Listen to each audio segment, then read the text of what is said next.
Hello everyone. जैसे कि हमने कल टॉपिक स्टार्ट किया था formation of company and its various stages. तो हमने कल पहला पॉइंट किया था प्रमोशन का। प्रमोशन हमने पढ़ा था कि discovery of idea, then detail investigation, assembling various resources and finally financing the prospectus proposition. अब हम ये सारा कुछ सोच चुके हैं, उसको हम फाइनेंशियली शुरू कर चुके हैं। अब उसके बाद नेक्स्ट स्टेज आता है, जो हमारी कंपनी है, हमारी ऑर्गेनाइजेशन है, उसके हम रजिस्ट्रेशन के लिए फॉर्मली प्रोसीजर लीगल प्रोसीडिंग्स को फुलफ़िल करते हैं, जिससे कि हमारी कंपनी एग्जिस्टेंस में आ सके, उसका कोई नाम हो, उसकी कोई जगह हो जहाँ पे उसको कोई आइडेंटिफाई या लोकेट कर सके। तो इनकॉर्पोरेशन और रजिस्ट्रेशन का बहुत मैंडेटरी चीज़ होती है कंपनी के केस में, चाहे प्राइवेट कंपनी हो चाहे पब्लिक कंपनी हो।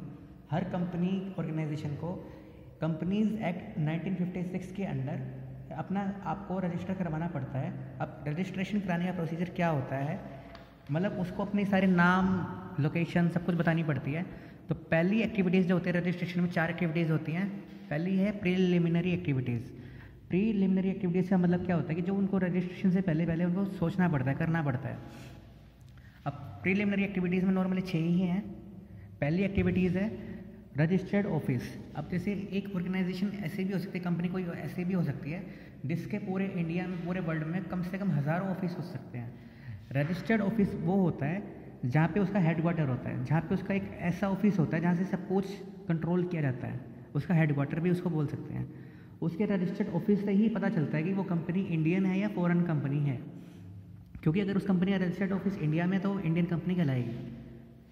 First of all it is decided that in which state the companies registered office will be located, मतलब कि उसका रजिस्टर्ड ऑफिस कहाँ रहेगा, ये डिसीजन रहता है प्रमोटर्स का। नेक्स्ट पॉइंट है to decide the name of the company, मतलब कंपनी का नाम क्या रखा जाएगा, ABC लिमिटेड, XYZ लिमिटेड, जो भी कुछ उसका नाम होगा वो कंपनी के प्रमोटर सोचेंगे। लेकिन इसमें एक कंडीशन होती है सेक्शन 20 के अकॉर्डिंग कि आप वो नाम या उससे मिलता जुलता नाम यूज़ नहीं कर सकते जो ऑलरेडी किसी कंपनी का नाम होता है।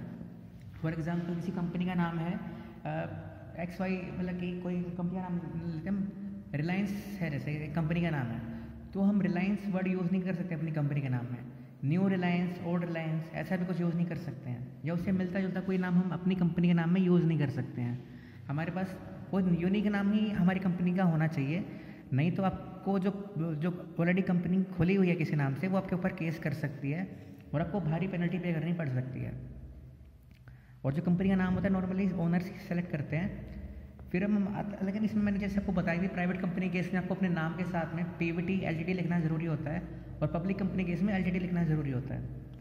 नेक्स्ट पॉइंट है to get the licence under industrial development and regulation act. आपको अगर कोई लाइसेंस लेना है, इंडस्ट्री से रिलेटेड कोई काम करना है, कंस्ट्रक्शन का कुछ काम करना है, तो आपको IRDA से आपको एक लाइसेंस लेना पड़ेगा। IRDA का मतलब होता है industrial regulation and regulation act, industrial development and regulation act. तो हम इसे IRDA भी बोलते हैं, IDRA भी बोल सकते हैं। नॉर्मली इसको बोलते हैं industrial regulation and development act, जैसे हम जो हमें पढ़ा था, तो IRDA इसको नॉर्मली बोलते हैं। इस एक्ट के अकॉर्डिंग आपको लाइसेंस लेना पड़ेगा अगर आपको इंडस्ट्रियल कुछ काम करना है, तो जिसका आपको एक नॉर्मल फीस पे करनी पड़ेगी, एप्लीकेशन पे करनी पड़ेगी, आपको पे करनी पड़ेगी secretary of trade and industry ministry, government of India को। गवर्नमेंट से ही आपको लाइसेंस मिलता है। फिर नेक्स्ट पॉइंट है आपको नेसेसरी अपॉइंटमेंट्स करनी पड़ेंगी, कुछ मैनेजरियल स्टाफ की, कुछ ऑडिटर्स की, कुछ ब्रोकर्स, मैनेजर, बैंकर्स की, जो आपकी ऑर्गेनाइजेशन का काम करेंगे। उनके साइन सिग्नेचर भी बहुत ज़रूरी होते हैं आपकी एप्लीकेशन पे। कंपनी की इनकॉर्पोरेशन के टाइम पे जो आप एप्लीकेशन फॉर्म भरते हैं उस पर इनकी साइन ज़रूर होते हैं, पब्लिक कंपनी के केस में, याद रहे पब्लिक कंपनी की हम बात कर रहे हैं। फिर नेक्स्ट है to get the important documents prepared. अब कंपनी के मेनली 2 डॉक्यूमेंट्स जो होते हैं बहुत नेसेसरी होते हैं, आपको प्रिपेयर करने ही होते हैं कंपनी के इनकॉर्पोरेशन के लिए।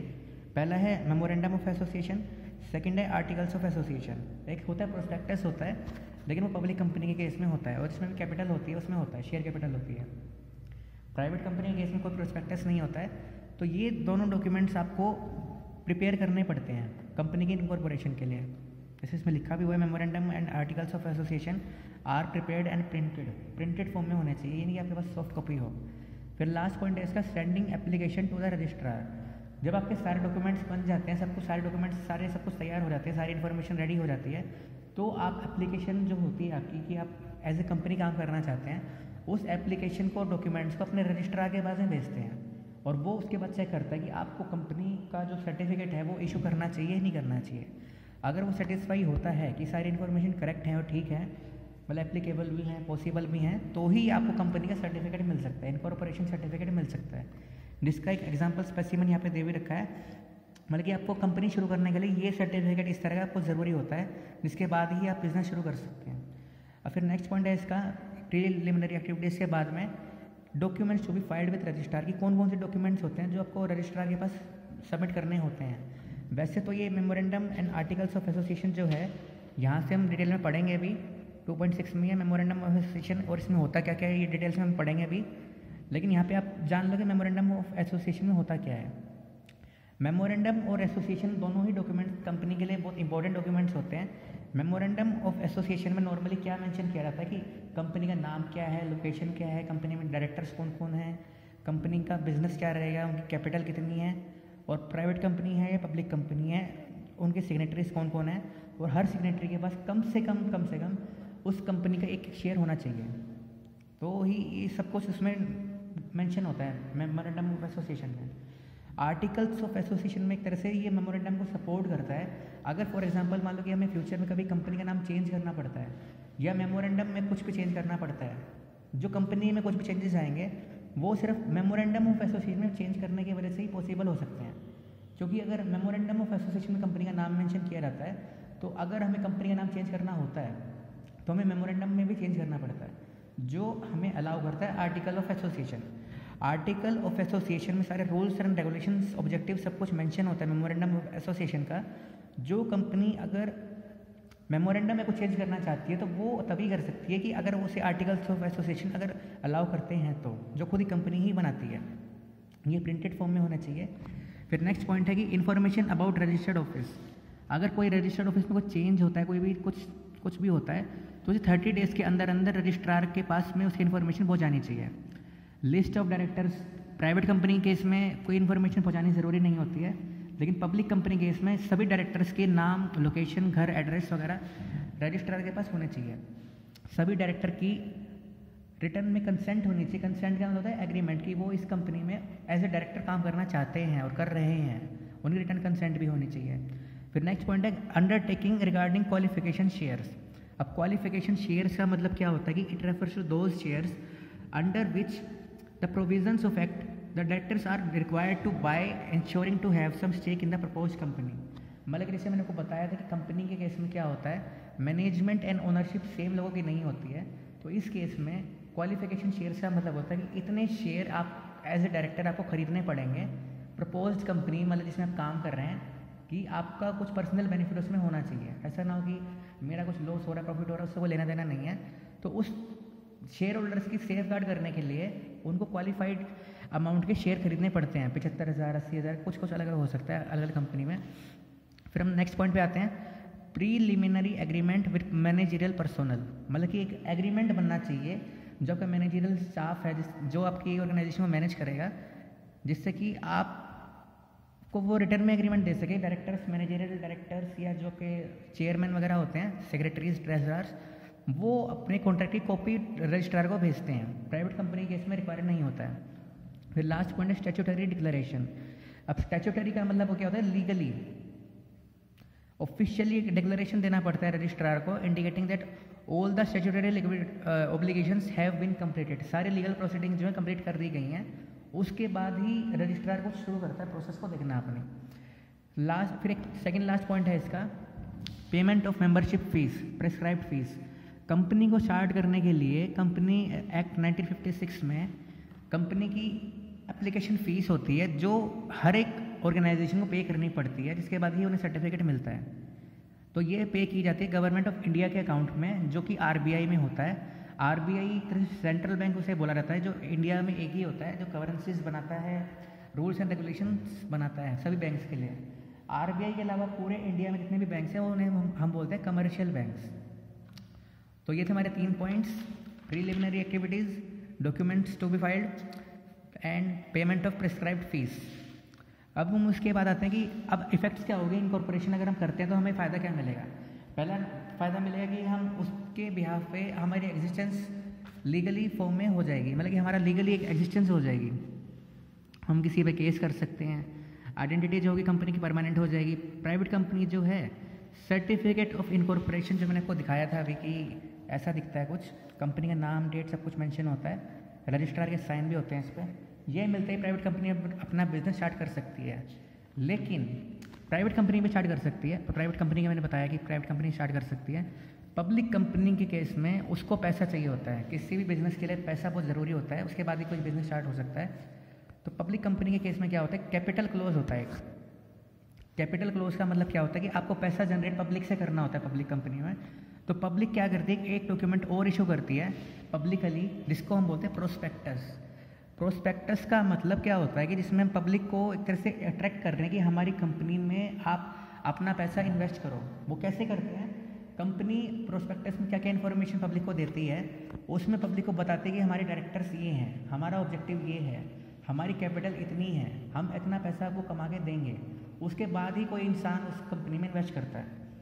तो कैपिटल का मतलब होता है, कैपिटल का मतलब होता है कि जो हम कंपनी में इन्वेस्ट करते हैं हमें पैसा चाहिए होता है। पब्लिक कंपनी के केस में कोई प्राइवेटली इन्वेस्ट नहीं करता है कंपनी में, जो डॉक्यूमेंट्स हैं वो तो खर्चा कर लेंगे प्रमोटर्स, लेकिन उसके बाद में पब्लिकली ही पैसा जनरेट किया जाता है। उसके बाद ही कमेंसमेंट ऑफ बिजनेस पॉसिबल हो सकता है। कमेंसमेंट ऑफ बिजनेस एक लास्ट स्टेज होता है इसका, जिससे पहले आता है कैपिटल सब्सक्रिप्शन पब्लिक कंपनी के केस में। तो ये पब्लिक में प्रोस्पेक्टस इशू करते हैं, उसके बाद में पब्लिक अप्लाई करती है शेयर्स खरीदने के लिए। वो जो कंपनी का बैंकर होता है, बैंक अकाउंट जो होता है, उसमें अपने पैसे जमा कराती है शेयर को खरीदने के लिए। फॉर एग्जांपल मान लो कि कंपनी को चाहिए 5 करोड़ रुपए की कैपिटल चाहिए, तो 5 करोड़ रुपए के जो शेयर्स होते हैं, फॉर एग्जांपल कोई शेयर 10 रुपये का भी हो सकता है, 1000 रुपये का भी हो सकता है, पब्लिक में उन्होंने इशू कर दिया कि भाई आप अप्लाई कर सकते हो। 5 करोड़ का 90% जो होता है, अगर 4.5 करोड़ रुपए के 4.5 करोड़ रुपए कैश आ जाता है कंपनी के पास में 120 दिन के अंदर अंदर, मतलब जब पब्लिक में इशू किया था शेयर्स को, उसके 120 दिन का मतलब होता है 4 महीने। 4 महीने के अंदर अंदर अगर पब्लिक कंपनी के पास में 4.5 करोड़ आ जाता है, मतलब कि 90% आ जाता है, तो ही वो डायरेक्टर जो है कंपनी के उन शेयर को उन शेयर होल्डर्स में अलॉट कर सकते हैं। अगर किसी केस में 120 दिन के अंदर अंदर 90% पैसा कंपनी के पास नहीं आता है, तो कंपनी को सारा पैसा जो है रिफंड करना पड़ेगा। जिसने जितना पैसा दिया था उसको उसके अकाउंट में उतना ही पे करना पड़ेगा। मतलब कि 90% अगर पैसा नहीं आता, मतलब फॉर एग्जांपल 4 करोड़ 45 लाख 4 करोड़ 49 लाख भी होता है अगर, तो उस केस में भी कंपनी सारा पैसा पब्लिक को वापस कर देगी। ये कैपिटल सब्सक्रिप्शन का एक कंडीशन होती है जिसको हम बोलते हैं मिनिमम सब्सक्रिप्शन, कि अगर मिनिमम सब्सक्रिप्शन जो होता है वो 90% का होता है, अगर 90% लोग भी उसके लिए अप्लाई नहीं करते हैं तो आपको सारा पैसा वापस करना पड़ेगा पब्लिक को 120 दिन के अंदर अंदर अगर आपके पास पैसा नहीं आता है। और अगर आपके पास पैसा आ जाता है तो डायरेक्टर को सभी शेयर होल्डर्स को उनके शेयर जो जितने उन्होंने अप्लाई किए हैं उतने उनको अलॉट करने पड़ेंगे। ठीक है, तो इसे हम बोलते हैं कैपिटल सब्सक्रिप्शन क्लॉज। इसके बाद आता है कमेंसमेंट ऑफ बिजनेस।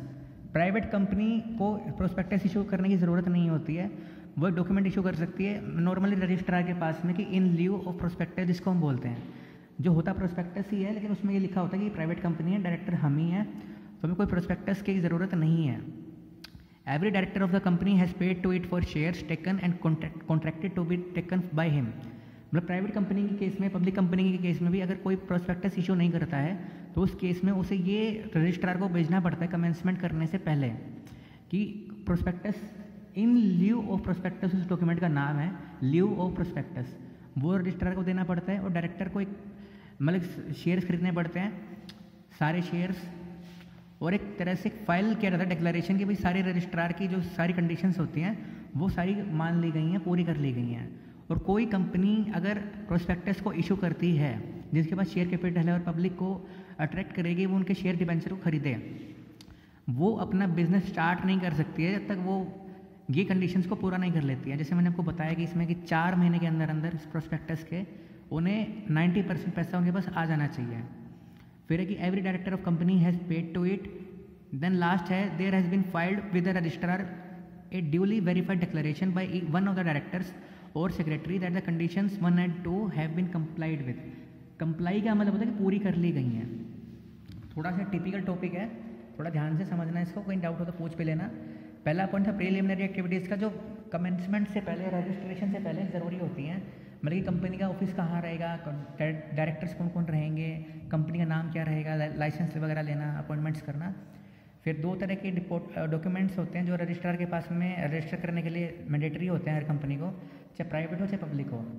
मेमोरेंडम का मतलब होता है कि कंपनी की सारी एक तरह से हिस्ट्री, मतलब हिस्ट्री ज्योग्राफी सब कुछ इसको हम बोल सकते हैं।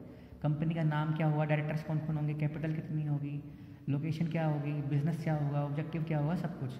ये हम वैसे कल या हो सकता है कि शायद समर ब्रेक के बाद में दोबारा शुरू करेंगे इस टॉपिक को। जैसे इसमें नेम क्लोज है, सिचुएशन में लोकेशन आती है, लाइबिलिटीज़ में लाइबिलिटीज़, कैपिटल, ऑब्जेक्टिव, सारे क्लोज हैं इसमें। ये हम समर ब्रेक के बाद में ही करेंगे, अब तो ये कंटिन्यू करेंगे। अभी तक तो बस कल बस एक टॉपिक और करेंगे इसका, जिसका नाम है, कल शायद लास्ट टॉपिक ही था ये आज का। ये कल से आपका शायद ब्रेक ही रहेगा, ब्रेक कर लेंगे कल आपका। फिर हम आते हैं अगले डॉक्यूमेंट्स पर। इसमें रजिस्ट्रार की सारी लिस्ट होती है, इन्फॉर्मेशन होती है सारी रजिस्ट्रार ऑफिस के बाद में, कि 30 डेज़ के अंदर अंदर हमें रजिस्ट्रेशन की सारी लिस्ट रजिस्ट्रार को देनी पड़ती है। रजिस्ट्रार वो होता है जो सभी डॉक्यूमेंट्स को वेरीफाई करता है और एक तरह से अलाउ करता है, स्टैंप लगाता है कि मैं भी एग्री हूँ, आप ये काम कर सकते हो। क्वालिफिकेशन का शेयर मतलब होता है कि डायरेक्टर्स को पब्लिक कंपनी के केस में इतने क्वांटिटी या इतने अमाउंट के शेयर खरीदने पड़ते हैं कि अगर वो डायरेक्टर बनना चाहते हैं तो शेयर होल्डर के सेफ गार्ड करने के लिए। फिर उन्हें एक प्रिस्क्राइब्ड फीस पे करनी पड़ती है कंपनी को, सभी एप्लीकेशन के साथ में, डॉक्यूमेंट्स के साथ में। फिर लास्ट पॉइंट है कैपिटल सब्सक्रिप्शन क्लोज, कि 90% जो है जितना आपने अट्रैक्ट किया है पब्लिक से पैसा जनरेट करने के लिए, 90% पैसा आपके पास कम से कम 120 दिन के अंदर अंदर आ जाना चाहिए, नहीं तो आपको रिफंड करना पड़ेगा। फिर commencement of business in case of prospectus, in case of no prospectus.